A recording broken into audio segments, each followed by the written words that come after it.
In today's video, I'm going to show you how you can get high FPS on Call of Duty Warzone. But before we go any further, as you guys know, I do make other tutorial videos. For instance, I did make a key bindings video on Call of Duty Warzone. So if you want to click the card right on the top right hand of the screen, you guys can. It'll show you all the key bindings that I use and all the best key bindings to use after the update for Call of Duty Warzone. So you've made it to the graphics tab, and I'm going to be explaining all the different tabs that you can flip through and what to choose so you can get the highest FPS possible. So you're going to want to play in full screen. If you aren't already playing on full screen, then you're probably not getting the highest amount of FPS possible. Obviously, you're going to want your display monitor set to whatever your main gaming monitor is. Your graphics card, mine is the 3080 Ti. Yours is going to pop up to whatever you have. Your screen refresh rate, you're going to want to set this to the highest possible that you have on your monitor. Mine is 240, and I do play in 1440p. Now, most people are going to be playing in 1080p, which is fine. You're going to want to set to the highest amount of resolution that you can for your monitor. You can move the slider up, but you see how there is, this empty space here. I could slide this all the way up to 4K if I wanted to,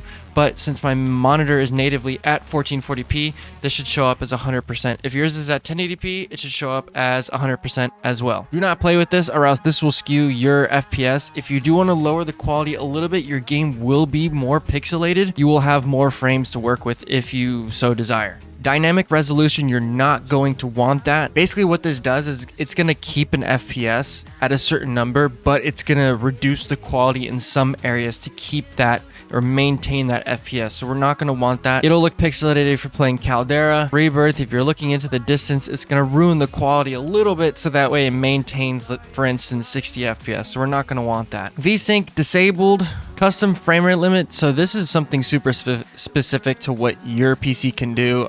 Mine, I literally just uncap it. I go straight up to 300.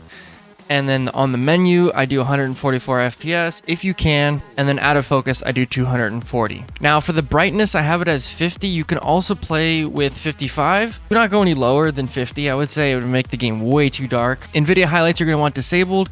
Now, NVIDIA reflex low latency. I have this on enabled. Most people swear by enabled plus boost. However, I found that enabled plus boost actually gives you less FPS. You're going to get the most amount of FPS out of enabled if you do have this setting. If you're on an AMD card, you're probably not going to have this setting, so you're not going to have to worry about this at all. Okay, so after you've ran through all the display tab settings, obviously we are going to move on into the quality settings. And on the first quality setting, you're going to have field of view. If you're on console, you do not have this setting. FYI. Only PC players have most of these settings. With console, you're going to have a very condensed version of what we're going through today. This is something that's very much of a preference thing. Most people nowadays, now that the game's been out for 3 some years, you're going to want to be playing on max FOV, which is 120. And so when you're also going to be playing on 120 field of view, you're probably going to want your ADS field of view on affected, because if it's on independent, your crosshairs are still going to be zoomed in to like the normal frame, if that makes sense. Play with it on affected, and your recoil is actually going to appear to be less. Camera movement, you're going to want your camera movement to be the least. I think the default setting is, default 100%. So you're going to want to set that to 50. That way your camera does not move as much. Okay, so now we got details and textures, and this is where you kind of want to focus on the most, because this is how your game is going to look. And so as you can see here on the settings that I have it set pretty high, but that's because I have a pretty beast build, guys.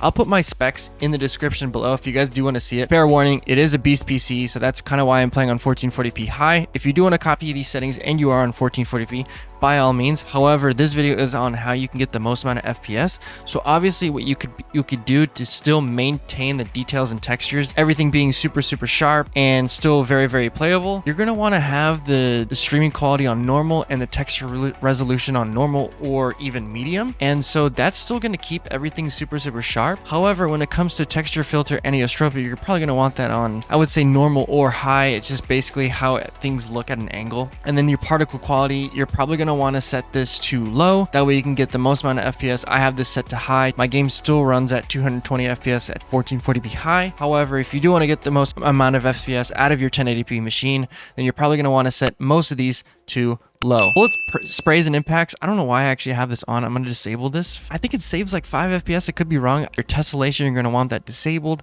Dismemberment gore effects, you're going to want that disabled. On-demand texture streaming, disabled. All right, moving on to the post-processing effects. Filmic strength and film grain. You're going to want filmic strength on 1, and you're going to want your film grain on 0. NVIDIA DLSS. Now, these are for my NVIDIA graphics card people. It depends on what kind of resolution you're going for. I typically like this off because when you do turn it on, it does hinder your FPS a tiny bit. It does make your graphics very blurry here and there. So I technically don't like a blurry game, but if you do want to make your game perform a tiny bit better, your graphics card is going to work a little bit better in unison with your system.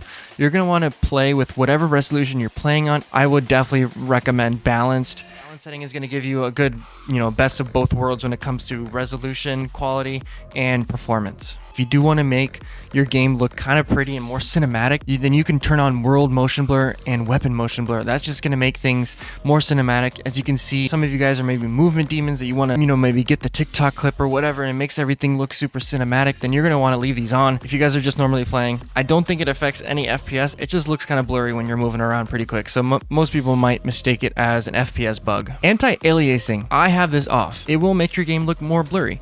So you could play with this. Make sure it doesn't look super blurry. Make sure you can still make out everyone in the distance. Play with it. It does make a difference. If you have your anti-aliasing off, it's going to make your game super sharp. The edges are all going to be like super sharp and crisp. Overall, this setting does hinder your FPS a tiny bit. All right, so shadow and lighting. Shadow and lighting is another big chunk detrimental to your FPS. And so your shadow map resolution, you're going to want that on low. I have mine on normal. If it doesn't affect your FPS, you can slide it as much as you want, but it does hinder a little bit. And shadows do play a big contributed role as a whole to your FPS. If you do play with ray tracing, if you do play with a bunch of shadows, then obviously your game's going to be a little bit choppier, ruining your FPS. But if you only have one setting, then maybe you have a little bit more wiggle room. But it all really depends on how pretty you want to make the game look. If you don't care about the prettiness of the game, then you're going to want everything on low. Now again, as I said before, I do play in 1440p. If you do play in 1440p and you do have a beast machine, I would recommend trying these settings out. However, if you did listen to what I was trying to say about the different settings